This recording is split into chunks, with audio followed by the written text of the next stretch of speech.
Tewasi Yesu Kristo yachivisha hama kwa kiti Yesu Kristo. Amen. Sina andu shuma chivisha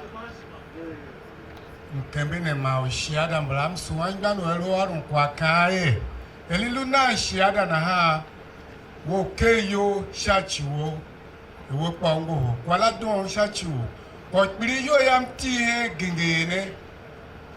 genge kayo tsega kitalum lukere mgmashima na yam lugenge mgmashima kasha shiada yo gelu na lu hipe pasane dua paga one lu orun ko onda elena tahambu mbu onda nekina himba kana himba mo nduku umo kitala mamso memi nyuma o ka ele onu namta mba kwa wongu shami pamlu umo kitala amso memi nyuma mkene memi nyuma mamfatoga mkene fatoga ma shuma lu oru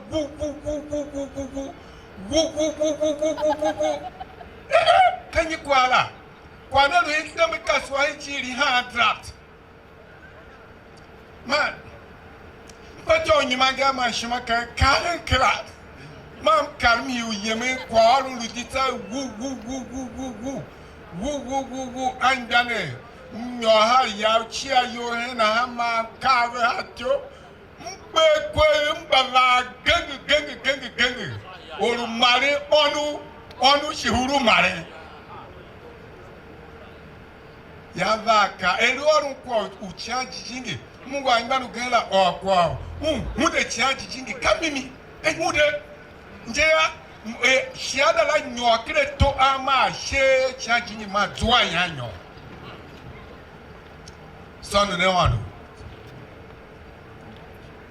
tahamu chaji jingi mbu aha awada wasu moyanku ala ya wakuwe Shinwa ko wa mu uyanyare mi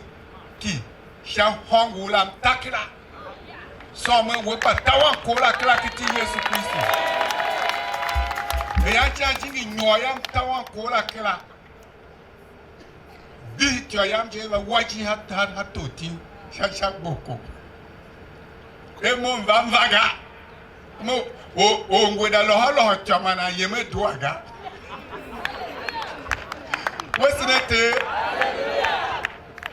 Sahela tega Semba nguhochi ya jingine Beme Sembu yamba apostoli nguhula Yabu nguhulu chuve nyi Ton Sengwa Ibo wangi tega Izinomba tak tega Tamu kwayo Unguhu tom uwe ya